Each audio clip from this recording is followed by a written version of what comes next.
and it is the Angry Ghost Hunter on Spaced Out Radio. Good to have you all with us, and thank you for coming on in to talk some paranormal and hear what we are all about. And of course, we have the angriest ghost hunter of them all, Ross Allison, who never goes anywhere without wearing a skull. Jacob Rice, the tech guru, where if he doesn't like it, he still buys it. We got MERLE Scargo tonight, reaching in from the Canadian contingent, and the mad scientist himself, who does not use hair gel, but a nice handful of Brill cream, Chad Goodwin. And gentlemen, thank you so much for another edition of the Angry Ghost Hunter. It is always an entertaining time, Ross, to come on in here and talk the business side, the scientific side, and the proper side of the paranormal. Yes. I've been missing you guys. I can't believe a month has already gone by so quickly, too. Time flew. I know. So what has everybody been up to? Well, not all at once. Yeah, movie premiere Parasense with you. That's what I've been doing. I know. Me and Chad had our premiere for Parasense in Seaside, Oregon. It was a huge success. People loved it. We've had nothing but amazing reviews. So we're really excited to get it out on the next level. It is now streaming on scarenetwork.tv. So if you guys want to check that out, please do so. We'd love to hear the feedback. And again, we're really trying to break the mold of ghost hunting. And being that Chad has helped me apply science to the field of paranormal research, I figured it'd be great to have Chad on this topic talk tonight. And you know what? We're so glad to have you all here once again. And we should say a big congratulations, Ross and Chad, on Parasense, because, you know, the one thing that I love about this, we just had you on Spaced Out Radio a couple weeks ago talking about this, is one thing that many people in the paranormal do not do is push the boundaries, push the limits, just to see if something works. And you guys are doing that with Parasense. And whether or not people get into it, you know, who cares? Who cares? The fact is you're doing something different. You're doing something that has resulted in some sort of interaction with paranormal phenomena. And you guys really deserve to be commended for that incredible work. So great job on your premiere. And Ross, I texted you the night of your premiere and wished you luck. I'll tell you, I think I speak for all of us here saying if we could have all been there supporting you. I was down in San Francisco at UFO Con, but if we could have all been there supporting you and cheering you guys on, we would have. So congratulations, Ross and Chad, on behalf of all of us. Thank you. Thank you. Thank you. All right, let's get right into the Angry Ghost Hunter here, gentlemen, because one of the topics that continues to piss me off in this entire field is when ghost hunting teams come out and claim they are conducting scientific experimentation on the paranormal. And normally, each team has someone who literally has not conducted a scientific investigation since, oh, guess what? I got a surprise here. Hey, buddy. Wonderful. I got a new Brita water filter just introduced. That's awesome. That's the world premiere right here on Spaced Out Radio. You got to bring it over here. You got to see it now. Look at that Brita water filter right there. Yes. That's nice. Okay, off you go.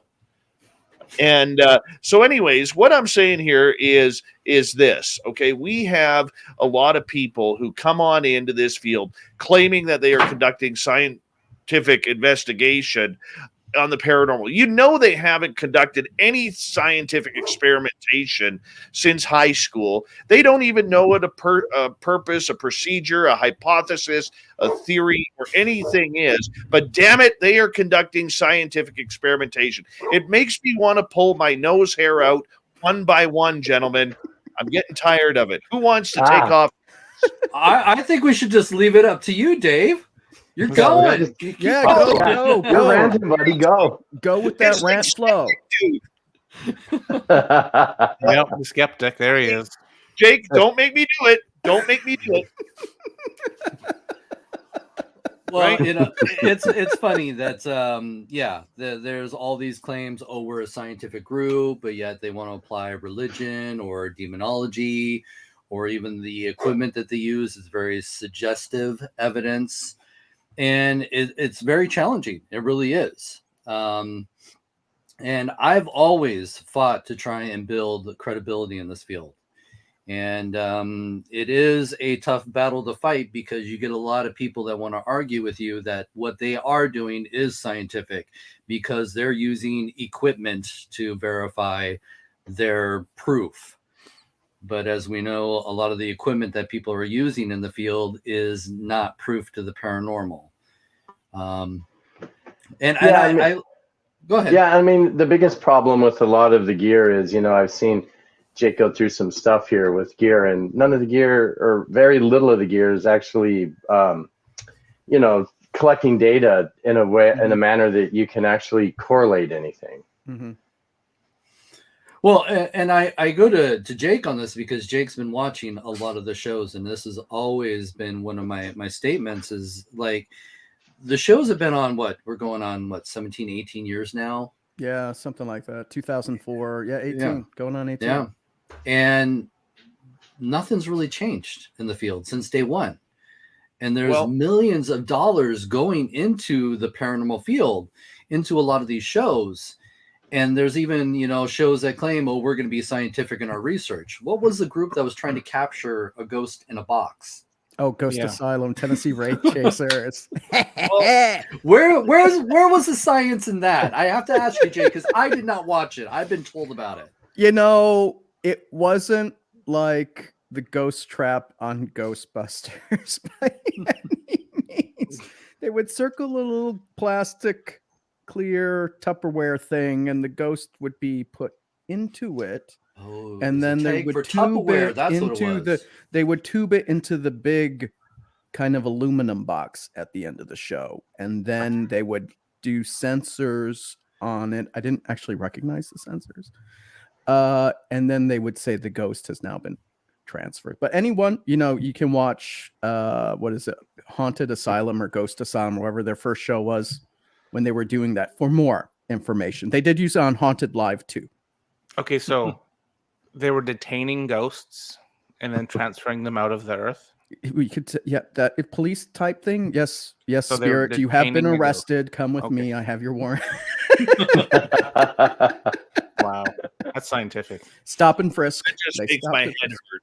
It does. You know, the sad fact is, you know, there's so many of these reports where ghosts walk through walls, but yet they can't escape from Tupperware.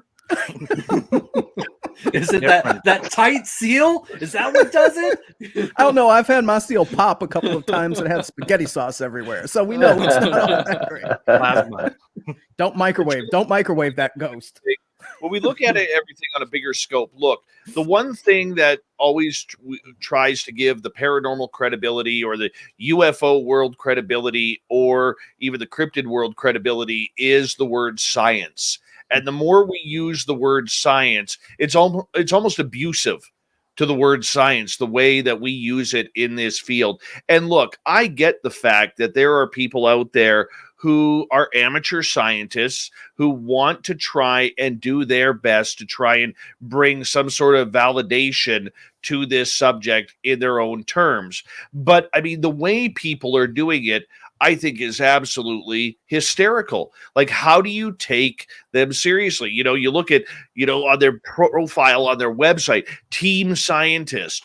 Well, you know, Jenny over there has always had an interest in ecology. Therefore, she's our team scientist, and she conducts all the, you know, the experimentation through that. Well, what the hell does ecology have to do? You know, I'm making an example there. Mm-hmm. I once had a team on, and I literally said, please don't, I said to these ladies, please don't use the word science, because I'm literally going to crack open my fridge and start drinking. and they literally, within 45 seconds of me saying that, they said that they were a scientific team. And the funny part about it is the two ladies, they were so proud to be part of the TAPS family. And yet, under the guidelines of the Tapp's family, their Edmonton, Alberta ghost hunting team could not use psychics, even though these two ladies were born and raised psychic. They were not allowed to use their abilities to investigate ghosts because it was unscientific for what they were trying to accomplish. And I literally had to shake my head and say, why are you not using one of your top tools? That's not very scientific if you're taking away one of your top tools, even though it can't be proven, right? But I mean, the stupidity behind the abuse, Chad, of the word science, I think is horrific in these fields.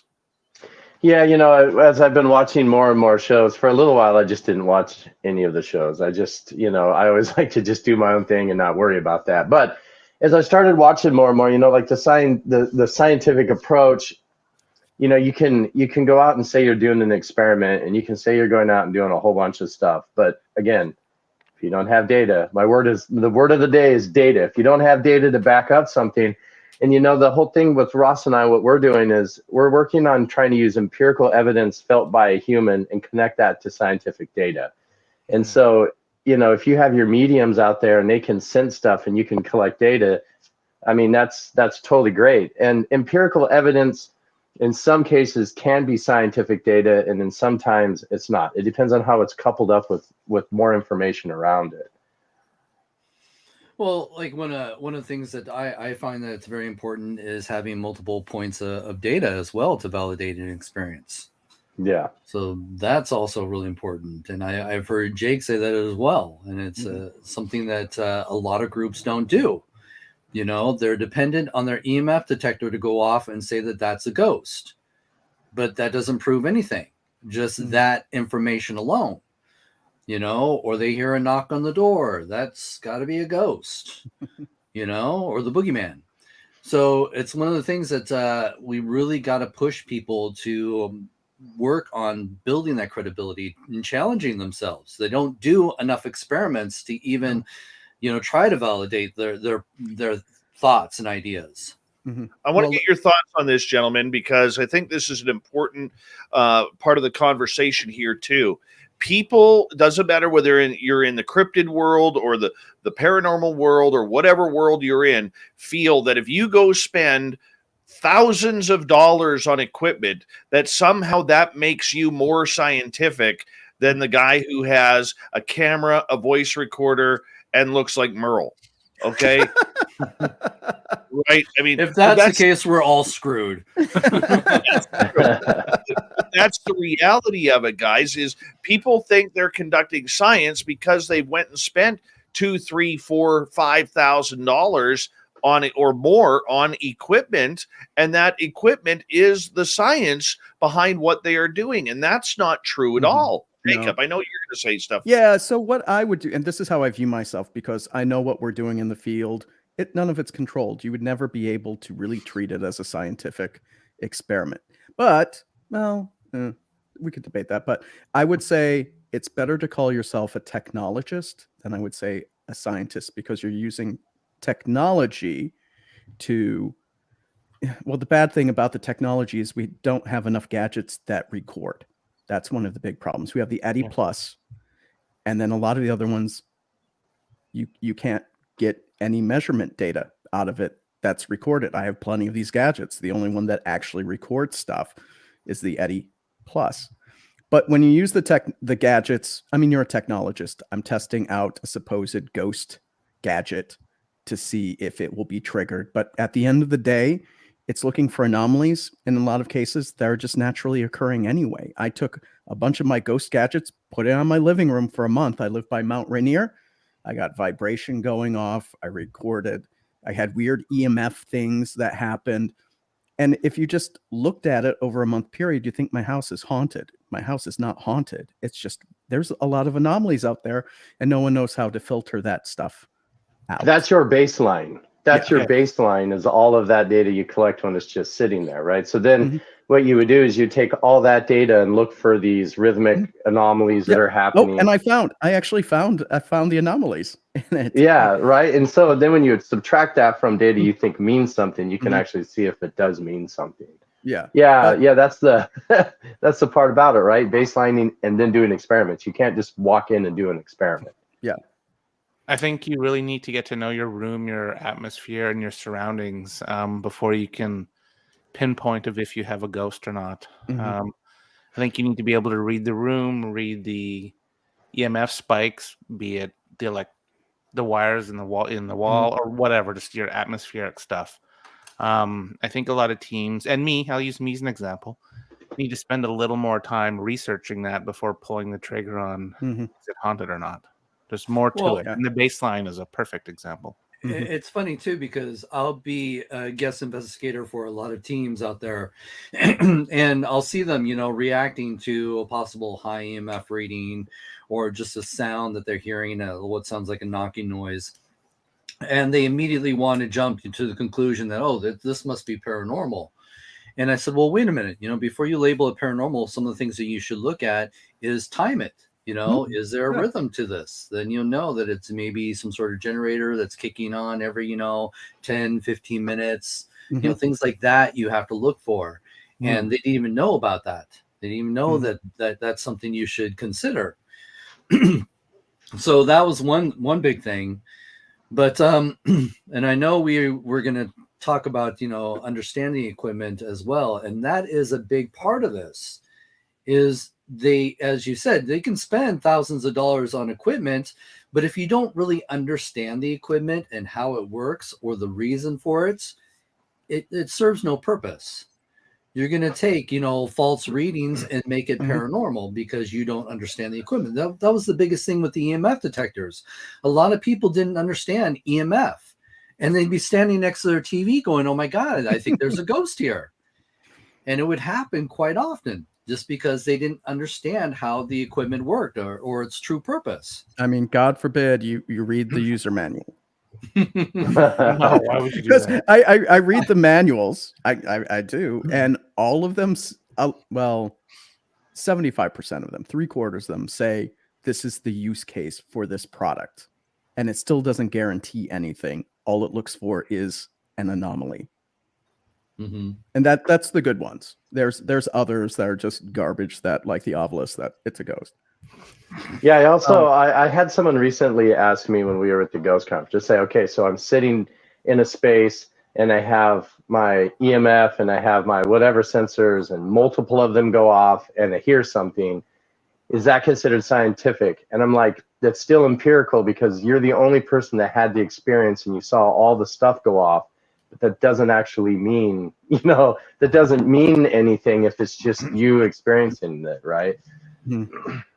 Yeah, I mean, that's the thing with science is you have to be able to replicate it.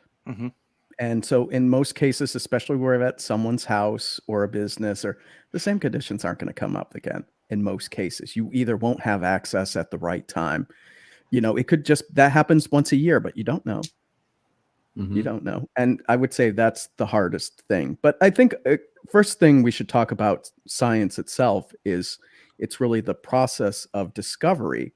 And it's also self-correcting, which most people forget about, is if you get more data that disproves or proves something, all new set of hypotheses and everyone screws up. Chad, you should probably just do this. Can you please just break down for everyone what's a theory, what's a hypothesis, and what's a law? Because most people confuse theory with hypothesis. Well, yeah. So a hypothesis is when you go into something and you have an idea of what it is you're going to look for or how you might do it. So you say, if I put this sensor here, perhaps I'll get this answer there, right? That's your hypothesis. If you get enough of that data and you can show that that actually works, then you can start working toward a theory. Okay, so I have this theory that every time I do this, this happens, and I have data to support that. And a law is basically that every time you do this, this happens, or there's a way for you to tweak it to make something else within that range happen. And So, most people screw up theory. yeah, they're like, hey, I have this theory. Listen, okay, so my It's theory like you got a is, test question. That's what you got. yeah, and I'm like, wait, no, that's your hypothesis. You're Yeah. going into the experiment. Let me know Yes. when you have enough data. Mhm. And theory doesn't mean it always happens. That's a law, is it always happens. Theory Yeah. still, there's some wiggle room. Remember, was it the theory of relativity, but it's the law of gravity. Yeah, gravity's always happening. Yeah, and we're still trying to prove all the different variables to relativity, but most of that data set seems to sit. So that's a theory. Mm-hmm. Okay, that was my little bit. I just wanted to Chad, give I us wanna- foundation. Well, no, I want to get back to Jake here because I know Okay. he watches all the shows. Yeah. And I'd have to say, where's the science in all this? Like I said, there's a lot of technologists. I wouldn't Okay. say there's much science in it. I mean, you can conduct, even though you're a technologist, you can go about using, say, a scientific method of, based on these reports and previous data, I'm going to formulate this hypothesis and I'm going to test to either prove it or disprove it. And the one big thing that I think is critical is you need to put out a measurement plan, how you want to record this. Now, I get some of the stuff is going to be qualitative. You guys did the touch experiments. Very hard to get objective measurements, though we know you got a little system, spoiler alert, that's in the movie that helps with that. So you got to think about, how can I objectively record the data for this hypothesis so I can prove or disprove it, or at least store it so if I come back over time, I can see if it gets to the point where I can make the claim. None of them do that because the ghost shows show up for 3 days and then they're gone and they never go back. So right off the bat, it's not really scientific, though you can apply a method and use the gear that you got to get as much objective data, empirical data type stuff. But you have to keep going at it because, I mean, I was a media analyst, digital media analyst for the company I work for. I never do any forecasting and prediction unless I have like 3 years worth of data. And that's a lot of data to go through. Ghost hunters aren't going to get that. A lot of the gear that's out there now, like I can't even in good faith use comfortably. Like, because they're not science based, they're not even really research based, they're more jump scare based. I like to call it binary. But like Jake came up a couple weeks ago for an investigation up here, and I'm like, Ross, I just wanted him to bring it. I just wanted to touch it. I'm like, what are we talking about here? OVILUS. Yeah, I'm like, Jake, I just want to see the ovulus. I just want Jake, to turn it pull on. it out. I want to see it. I whipped out my ovulus. And so I take the ovulus, I turn it on, and I just stare at it. And I'm like, we're not using this. We're not even going to joke around with it. We're not even going to make like a fun TikTok or Instagram pretending to use it. Because what if somebody thinks we used it for an actual research?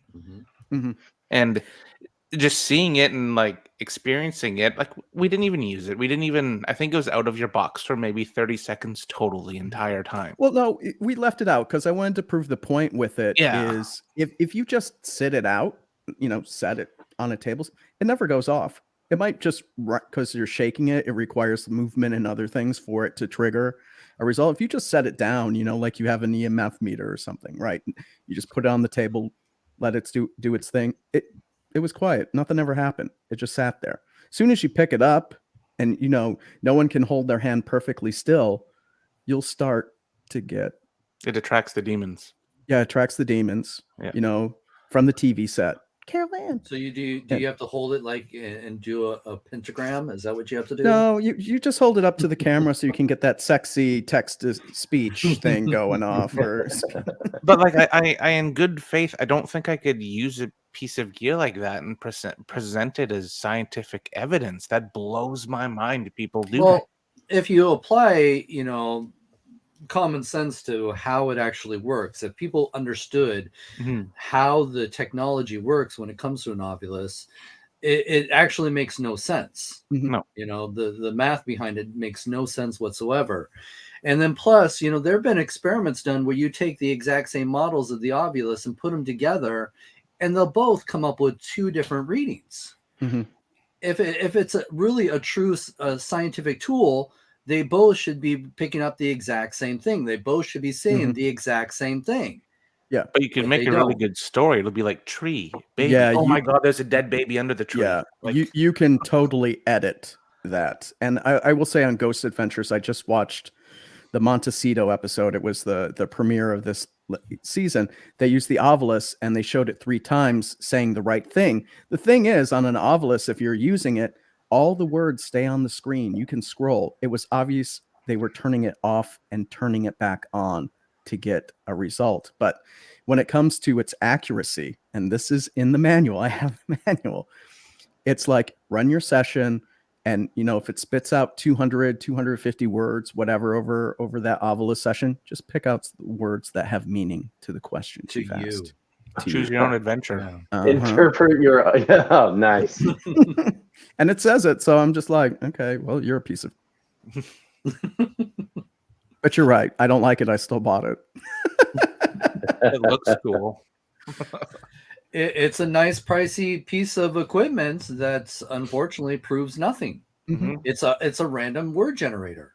Mm-hmm. And we know, through psychology that if you throw random words at people, they make sense out of it. So that's the biggest problem. And that's why it's successful in the ghost hunting field, because it gives people that instant gratification. But then let's not even talk about the GPS capabilities as well, where it already has built-in words into it, so it knows exactly where it is. So if it's at Waverly Hills, it'll start pulling out words that apply to Waverly Hills and makes it even more credible. Yeah. No, very true. Very true. But Merle, you made a comment there about that you in good conscience cannot use certain piece of gear because it doesn't surpass the MERLE ratings of satisfaction, and I understand that, but I think you guys are also on a different level of ghost hunting than, say, someone like me or many people listening to this who are, just wanting to get a few pieces of gear or ghost tours that are trying to promote their tours and get people involved who normally wouldn't have an opportunity to do so. So I mean, is there different levels of ghost hunting that these pieces of gear could be used? Well, yeah, if you want your instant gratification, definitely. Yeah, I mean, that's where it is. And things too, like what's the spirit boxes and these things where you're listening to radio things scan, that doesn't make any sense either, because our brains are constantly trying to find patterns. And so if you listen to a whole bunch of radio stations going through a flip and you hear blah, blah, blah, that's a word, then you're like, hey, man, I just heard the word. That doesn't make sense. How does skipping through a whole bunch of different, if you had one frequency you were testing and you're trying to see if that one frequency, you keep going through individual frequencies until you find something that matches, that's one thing. Flipping through 100 frequencies? No, I'm sorry. That's not scientific, and that's not likely going to get you a result other than a psychological pattern find. Well, it's audio pareidolia. You basically going to hear what you want to hear. It's the same thing when, I ask yes or no questions. Anything that sounds like yes or no or close to it, I'll accept it as a yes or a no. That's the big problem we have is, again, a lot of these suggestive devices that people are dependent on proving the paranormal. Yeah, I know. And, trying to listen to things, that's the other thing. Like we are empirical evidence gatherers. We are not scientific data gatherers, our body. We only react to what's going on in the environment. So that's the big thing of interpretation. You, like I said, skip through a bunch of stuff, you hear it, doesn't mean anything actually.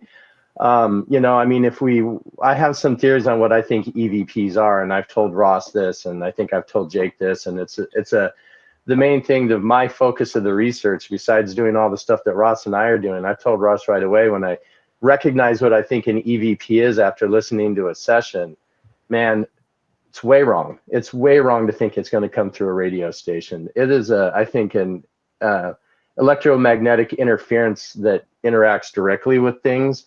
And I'm not sure that you could I mean, I'm not sure, but there's ways to get around this, and there are ways to listen to these specific things, and that's where we need to go. We need to start targeting specific experiments and creating specific instruments to listen to specific things on your hypothesis. Very true, but I mean, like I said, though, you guys are at a way different caliber of ghost hunting than 95% of the people out there who are just going for the thrill. Oh yeah, Yeah. There's and I no mean, shame there's in- nothing wrong with going with the thrill either, because some of that stuff that you're collecting and those experiences you have, those are your experiences, right? And you can interpret those experiences you want, but you just can't go out and tell somebody else that that's specifically, and you know for sure that that's what that is. Like with the Ovulus, like I wouldn't feel comfortable going to a client and say, okay, so the Ovulus said demon baby dead dog rotten. So there's a dead baby dog that's rotting in your backyard is what I think is haunting your house. That is giving the wrong message to your client, and it's not fact based or it would be if you dug up their yard and found a dead dog. There true. you go. True. Doesn't There's mean your that's the dead dog haunting the place, though. That It just is, means yeah. there's a dead dog. A very odd coincidence. Whereas you can investigate it on a different method where you take the time to do a baseline, you take the time to be in silence there, you take the time to analyze your atmosphere around you, and then try and create an outcome of what you think or is happening at a house or a place of business. But Yeah. take time. The thing that frustrates me the most is the phenomena is there. It happens. Things happen we can't explain. All right. But the problem is they're not paying attention to the environment. They're distracted by the constant, sounds that the spirit box is making, and it drives me nuts because I'm trying to take in the environment and I have to listen to the spirit box going through all this noise. And a lot of times you'll hear something like, did something just make, was there just a noise over there? And no one's paying attention because they're focused on the spirit box. So the sad thing is they're really missing out on what could be real evidence compared to the suggestive evidence, that's basically polluting the whole environment. And Yeah, plus and they I were think, doing like- their social selfies. Yeah. And I think, if you're running a recorder and you're listening back to information, that's capturing, and that's something that you can actually say, man, I heard that, or I had journaled this at this time and this came up and there's something at that point. I think that's real. I think that's a real useful tool. So definitely, I think people need to have these voice recorders or recorders for recording sound. That EMI, if that's what that is, would definitely interact with that. I mean, that happens in audio. I was an audio engineer, and that's one of the things we fight a lot is the interference of things and stations and all of these things. But when you get down to the right frequencies of things, then you start really dialing in, right? And that's a different deal. Yeah. So I do believe in voice recorders. I think more work. I definitely, Ross always has them out every time he does something, and I'm always interested to see what they come up with. Yeah. Then the other point, gentlemen, about anecdotal evidence, that as much as anecdotal evidence happens to us individually and we believe it, it unfortunately cannot be used in any sort of scientific experimentation. Yeah. No. I feel like everyone's like, yeah, we concur. Yeah. Agreed. This is where we kind of have to expand on things. I realize you want us to go more into that, but it's like we've rehashed a lot of that already. That's I agree. Yep. And I think you could go into the next phase of the conversation is of the understanding your gear. I'll use me as an example. It's because it's just we all had that point in our ghost hunting careers where we thought the gear was guilty. I went on a TAP sanctioned investigation probably over 10 years ago, and I was new to buying more higher end gear. I usually just had an audio recorder, so I wanted to try a talker too. It was like the a grandfather to the ovulus. Oh. Oh, wow. So I go into this Oh, tap yeah. sanctioned event, all walking out like Vince McMahon with my talker too. And then I put it on the middle of the table, I turn it on, and I'm like, speak to us type thing, right? Mm. So it's spitting out all these words, and like the tap leaders that were there were like, because they don't use any sort of, like back then, they only basically used an audio recorder. They pretty much still just use an audio. Yeah. Yeah.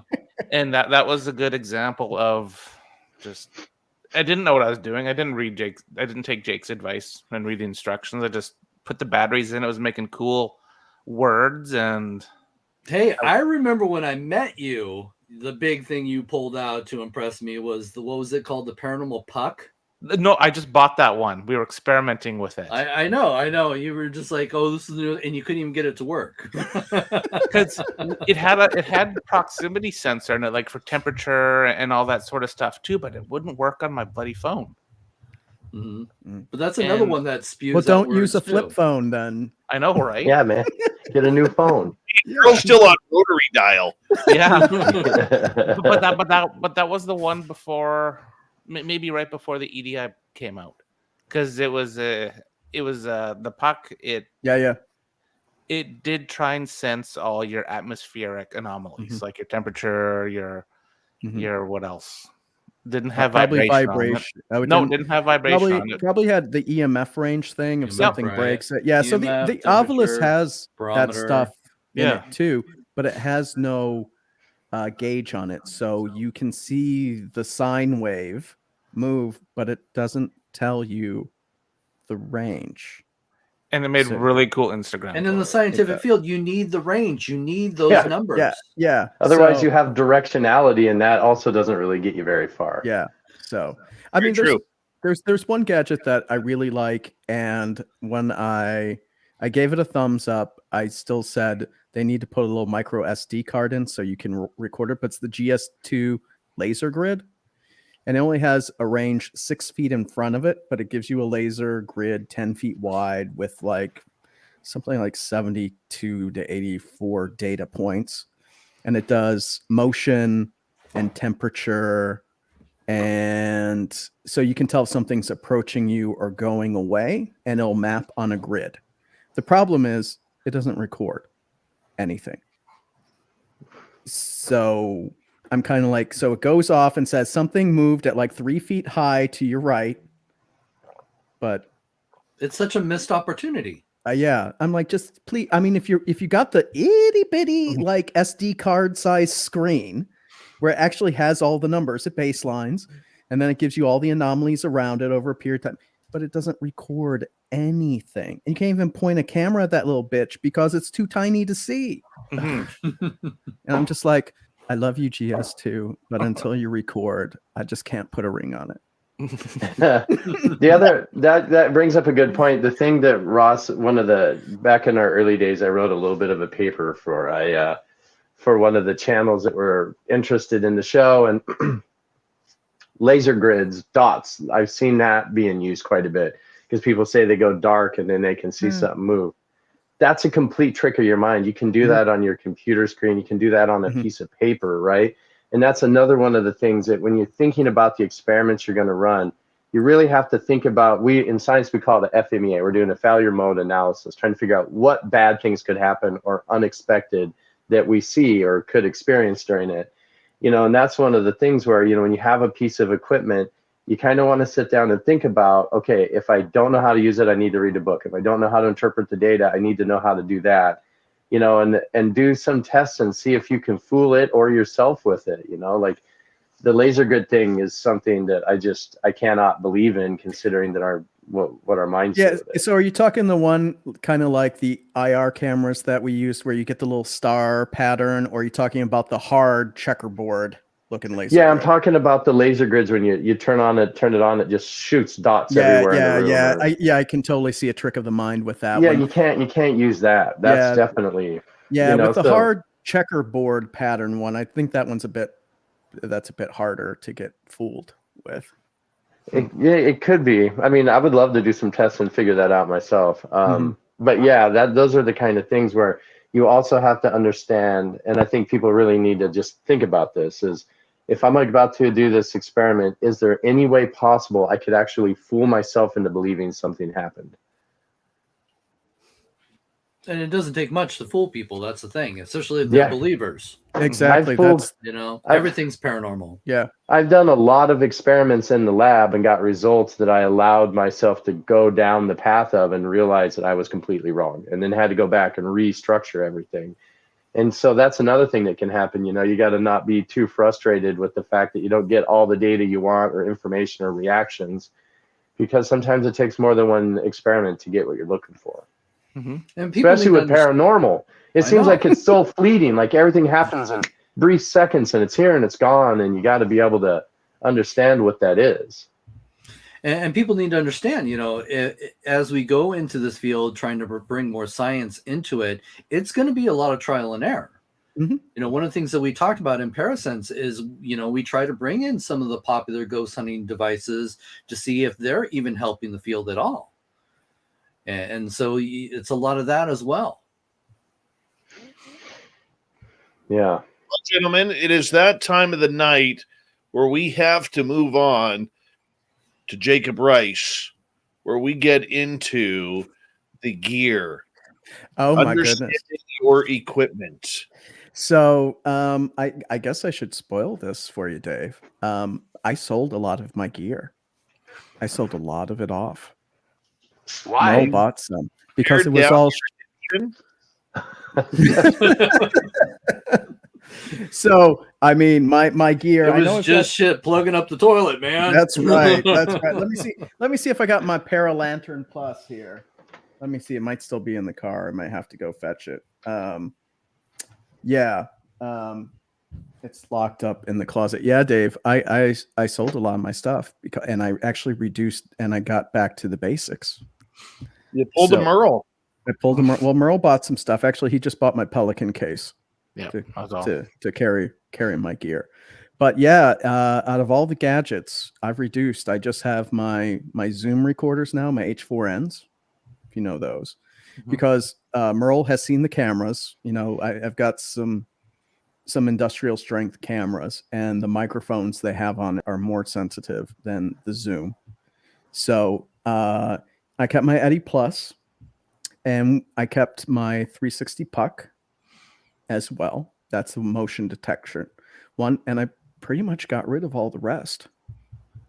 So simply because it was so, the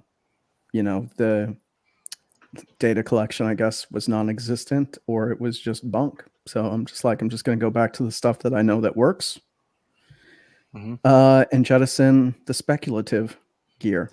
The problem, I like the Eddy Plus too. It's a nice device, but twice I've had issues with battery seepage. Oh yeah. I'm on my third Eddy. I'm on my third Eddy because of that. It's an expensive device, and it's just like, okay. So if you read the manual, it says take the batteries out when you're done. I was just gonna say that's the only way around that one. Take them out. Yeah, and so I've had them pop too. It's usually not within the first couple of days, but by a week if I leave and it's running on AA's. Okay, if I leave them in, it's gonna pop. It's gonna the acid in the batteries is gonna ruin the electronics in the gadget. So they're very happy that I've made these mistakes twice because I've purchased more. One of the great things about the Eddy Plus is, Ross has one, and some of them, I guess from what I see, it looks like you can order it with or without data logging or something like this. Yeah, there's two models. But the crazy thing about it is it still has the breakouts on the board for data logging, so you can easily buy a non-data logger one, or if you own one, you can add data logging to it with an Arduino really easy. Yeah, it's one of my favorite. I always pop the chip in to get, because I like to see the temperature, air pressure. I mean, just folks, I mean, this when I hear about temperature anomalies and air pressure anomalies, you can open the door somewhere in the house and it's going to cascade a pressure anomaly everywhere. Yeah, but differential pressure. Yeah. So, and because it's so sensitive, but I just like the Eddy because you get the EMF and the other metrics on it that you can compare. Usually I go for vibration with EMF are the big ones, because everything else, like temperature anomalies, if you're measuring a 1/10 of a degree, that's always happening. So I use those. It's always good. That device is good just for your baselines too. Like if you have it set up in a room to kind of keep your eye on it as well. Because Fluctuating. it'll just keep recording and recording. So for sure for a baseline. But the thing is 2 hours, a 2-hour baseline good enough? I mean, I'd want to go days upon days, and it'll record it because the files aren't that heavy. Just change the batteries. Yeah, yeah. I mean, because they'll blow up. You'll be like, oh, what is this big green splat on my... No, it's the battery exploding. Yeah, but I got one gadget on the way. I will say that's new that I haven't sold, and this is the Paranormal Tripwire. So that's coming. That's the EMF. It's a 12-foot long thing with little EMF measurements. So you don't have to put the little EM arrays down hallways. You just roll out the string, and it'll do the same thing. You've seen it on Kindred Spirits this season. Tripwire, like it. So that's coming. I'll have that one for later for our trip, Merle. Cool. Yeah. But I don't know. Merle and I, we went up to Powell River and did an investigation up there, and we got some actually pretty interesting results. We did. We probably don't want to spoil it. Share a few of them. They're pretty good. Ross and Chad would be good to... I didn't get to go because I was unfortunately in the UK, so... Bitch. I never got invited. Oh, no. So I wanted to go see Mr. Scott because I'm just like, how far up we are on the British Columbia? And I had no idea, how far where you are based. I'm just like, and then Merle's all like, he's 5 hours north of here. I'm like, how do you get 5 miles or 5 hours north from here? Right. But no, at this place we had some pretty cool interactions, or pretty interesting interactions. I investigated this. It's an inn, old courthouse inn, last year, almost to the date of when we went this year, and a lot of the same occurrences happened on, like, one of the things in one of the rooms, room 6 to be exact. We recorded footsteps, actual footsteps going right beside our mic'd up camera. We weren't upstairs. We were in the basement. No one was there. He had shut down the hotel for us for 3 or 4 nights, however long we were up there. 3 nights, yeah. 3 nights.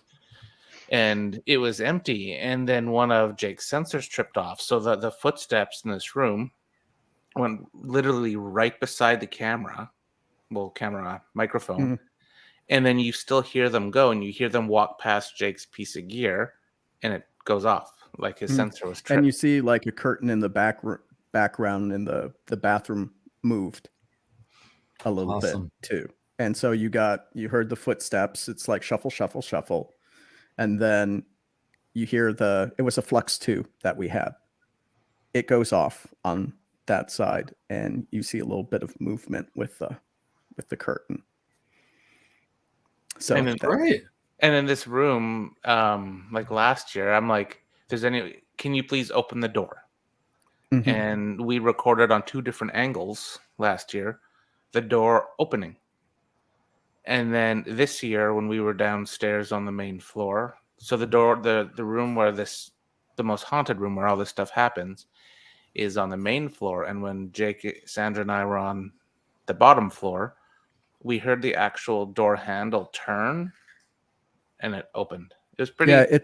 Yeah, we were downstairs, and I had the industrial strength microphones on my camera, and I'm like, "Did you guys hear the metal screech?" It was like 2 screeching, like scraping metal. Mm-hmm. And so we go upstairs and see the 6th floor door had opened, and when you turn the handle, it makes 2 distinct metallic screeches. Awesome. So it's great. You guys got multiple points of data. That's awesome. Yeah. So there's about 5 or 6 things that happened that was mm-hmm. really interesting. But we'll save the haunted dollhouse. But needless to say, they want us to come back up a few more times, and that's the way to get the baselines, or just an average. I like to call it like an average. Mm-hmm. I like to go places multiple times to see if you can get a consistency of of happenings. Yeah. That's Any important. physical phenomena, people being touched? Yes. Mhm. Ooh, Chad. No one's good and naked. Let me tell you, I know that stuff's just one hack from being all over Reddit. Somebody was asking, if we're suggesting that ghost detecting equipment doesn't detect ghosts, and I don't know.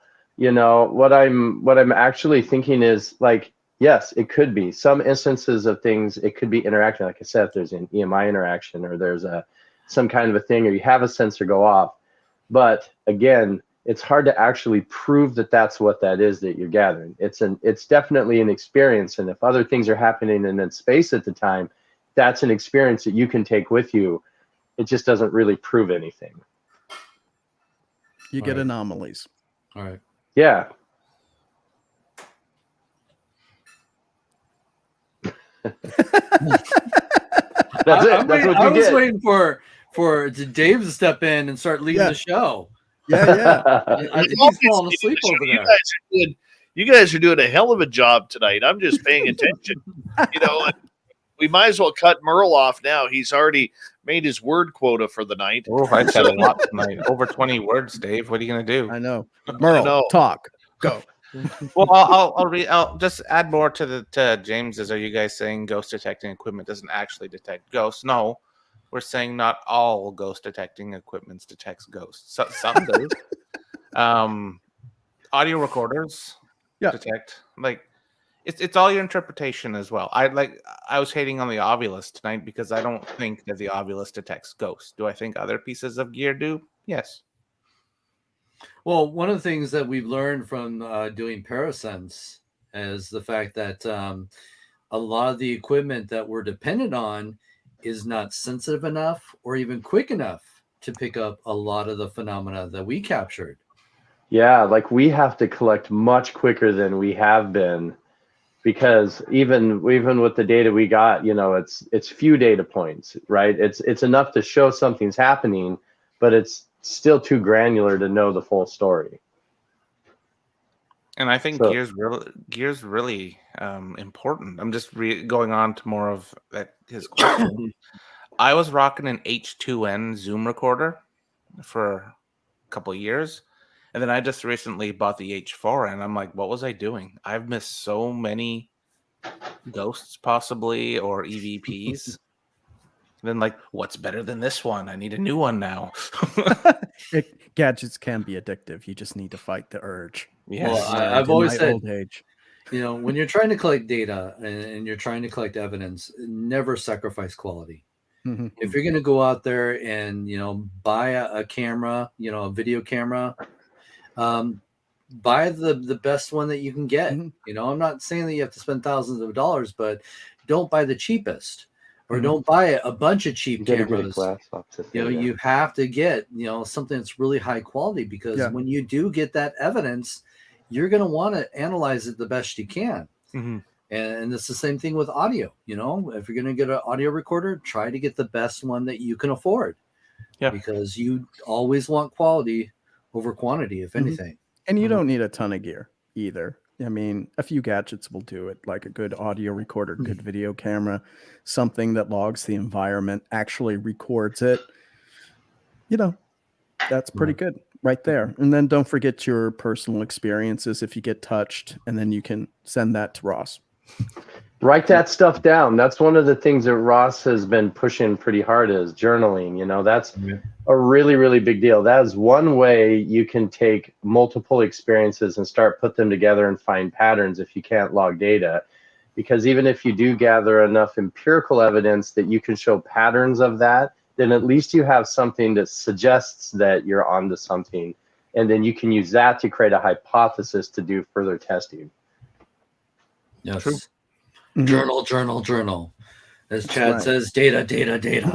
Yeah, I've written a lot of books journaling in different, subjects that I've researched and been part of over time. And it's a little bit hard when you first start doing it, because it seems kind of like a bothersome, right? I'm like doing something, I'm like, oh man, I got to write that down now.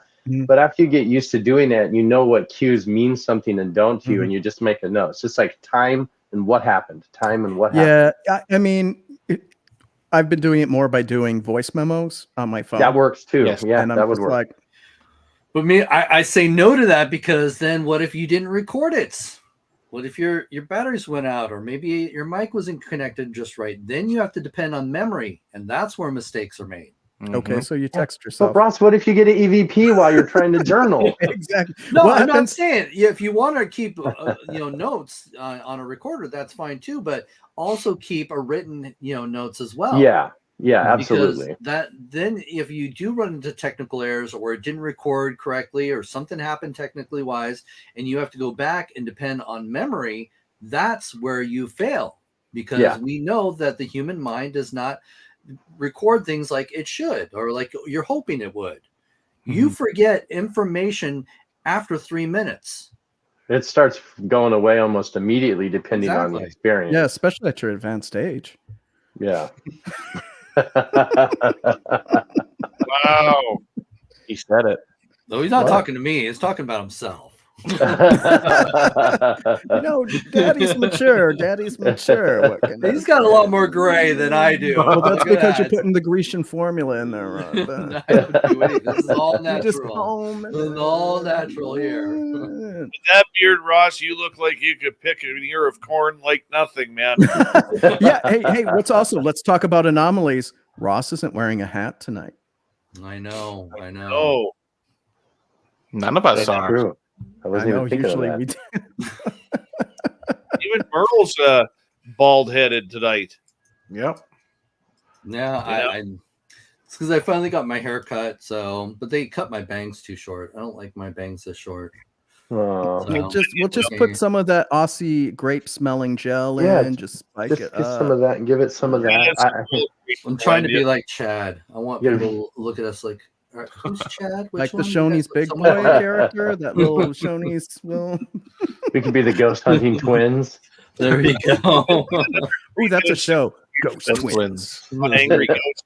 We got 3 minutes to go here. Time for final words. Merle, you're up. Not much. Busy with a lot of Good, ghost thanks. hunts coming up. Actually, next. Pass. You know what? When it gets to the gear, use what works, not something that you'll have the time to spend to really understand how to use, analyze your evidence, and don't wait 3 months. And, go have fun ghost hunting. Chad. I say, get out there, collect the stuff, write it down, make sure you understand what you're collecting. If you can, collect data and try to look for repeatability. All right. And the angriest ghost hunter of them all, Mr. Ross Allison. Well, I've always told people you don't have to be a scientist to at least try to collect things scientifically. Not at all. Yeah. Just basically use common sense, critical thinking, and really understand how to produce a controlled environment when doing experiments. And do experiments. I want to see real experiments done out there. Not just sitting down with a ghost box, and saying this is my experiment. That's not an experiment. Be careful of the equipment that you use, because there's a lot of equipment out there that is intentionally manipulating the ghost hunters as well. Because if they can prove that it's giving off evidence, then it makes it more exciting for the ghost hunters. Necrophonic app. There you Very go. true. My final word, gentlemen, will be this. People who are in the paranormal community, stop lying. Stop lying. You're not scientists. You're not journalists. You're not anything. Just go out there. It's okay to go out there and have a good time. It's okay to go out there and try some true scientific experimentation, but learn what an experiment is. Just Google it. It'll tell you right at the page 1 when you type in how to conduct a scientific experiment. It's right there. All right. But stop pulling the wool over people's eyes, because eventually what happens is you get a little bit of knowledge and you take it for a mile. And that's never good for when you're trying to get pure results. Ross Allison, Jacob Rice, Chad Goodwin, and the MERLE go round. Our man Merle. Another edition of the Angry Ghost Hunter wraps up here on Spaced Out Radio. We will be back again next month as we do this, the final Wednesday of every month. And in April, we will see you on April 27th, 7 p.m. Pacific, 10 p.m. Pacific, a couple hours right before Spaced Out Radio. Good night, everybody. All right.